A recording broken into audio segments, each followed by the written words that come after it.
ત્વમેવ સર્વમ મમ રંગદેવ.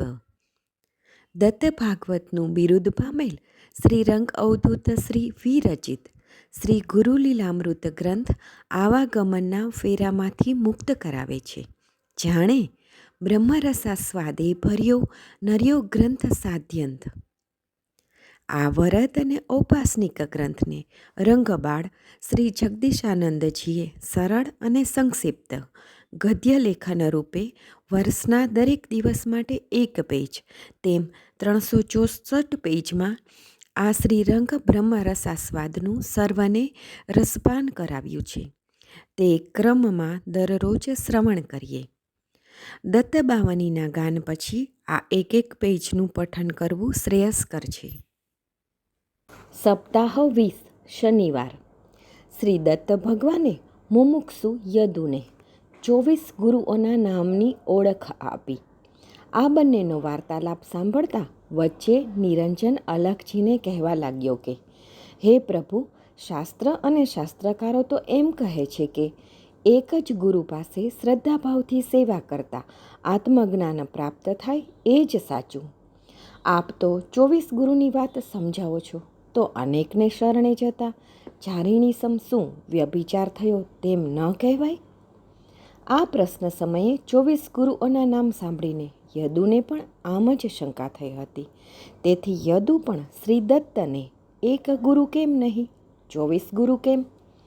તેવી શંકાનું સમાધાન કરવા શ્રી દત્ત મહારાજને કહેતા તેઓ શ્રી 24 ગુરુનો તત્વાર્થ યદુને સમજાવે છે અને અલખ નિરંજનને પણ સમજાવે છે. તે સમજીએ.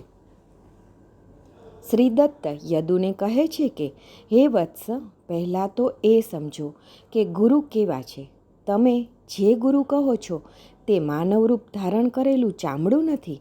એ અંદર પરમ તત્વને પામીને તત્વાતીત થયેલું પરમ દિવ્ય પરમ તત્વ છે. માટે જ શિવ મહિમના પુષ્પદંતે પણ ગાયું છે, નાસ્તિ તત્વમ ગુરોઃ પરમ. એ પરમ તત્વને જે તે મુમુક્ષુ અધિકારીઓના ઉદ્ધાર કરવા માનવ રૂપે નિરાકાર સાકાર થઈ પ્રગટે છે. તે પરમ તત્વ મુમુક્ષુ અધિકારીના આત્મતત્વને તેના થકી તેને પરિપૂર્ણ કરી તેમાં જ તે તત્વ ભળી જાય છે. ત્યાં કોઈ ગુરુ શિષ્યનો ભેદ રહેતો નથી. ગુરુ શિષ્યની વણઝારમાં એ પરમ તત્વને પામવાવાળાને કોઈ નાતી જાતિ, સ્ત્રી પુરુષ, વ્યંઢળ, પશુ પંખી, બાળક વૃદ્ધ, શ્વેત અશ્વેત, જે જગતમાં ભેદ દેખાય છે તેવો ગુરુ પરમ તત્વને પામવાવાળા વચ્ચે કોઈ ભેદ હોતો નથી. ગુરુરૂપી પરમ તત્વ અભેદ છે, તે અદ્વૈત છે. તે પરમ તત્વ જન્મો જન્મના ઋણાનુબંધથી અથવા તો માત્ર તેને જ પામવાના સાચા પુરુષાર્થથી જ પ્રાપ્ત થાય છે. ગુરુરૂપી પરમ તત્વ તે ધર્મ, પંથ કે વાળાથી પર હોય છે. પરમ તત્વનો ક્યારેય નાશ થતો નથી. જેમ એક પ્રગટેલા દીવાની વાટ નહીં પ્રગટાયેલા દીવાની વાટને સ્પર્શ કરતા એક દીવો બીજા દીવાની વાટને એટલા જ પરમ પ્રકાશથી પ્રગટાવીને તેનો પ્રકાશ અંધકારને દૂર કરે છે. બસ એ જ રીતે તે પરમ તત્વને પામીને જે અબતો પાર પરાકે બેઠા એવા સમર્થની પાસે જતા કે તેના નામ સ્મરણથી પરમ તત્વનો પ્રકાશ આપમેળે જ પ્રગટે છે. તે પરમ તત્વનો જ્ઞાનરૂપી પ્રકાશ પ્રગટ થતાં જ અજ્ઞાનરૂપી અંધકાર દૂર ભાગી જાય છે. સૂરજનું અજવાળું થતાં ઝટ અંધારું નાશે રે.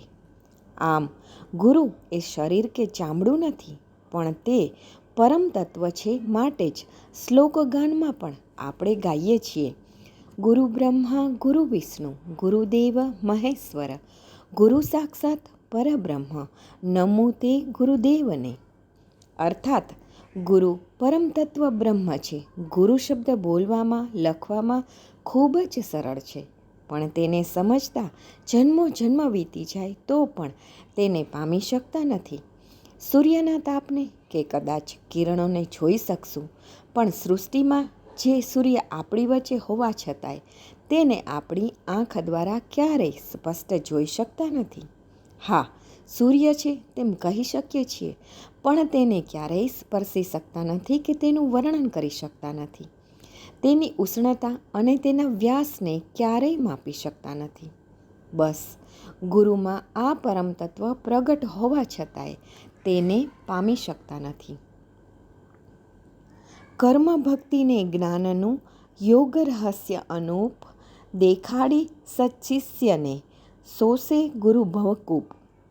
શ્રી ગુરુ લીલામૃત અધ્યાય 3 દોહરો 15. અવધૂત ચિંતન શ્રી ગુરુદેવ દત્ત.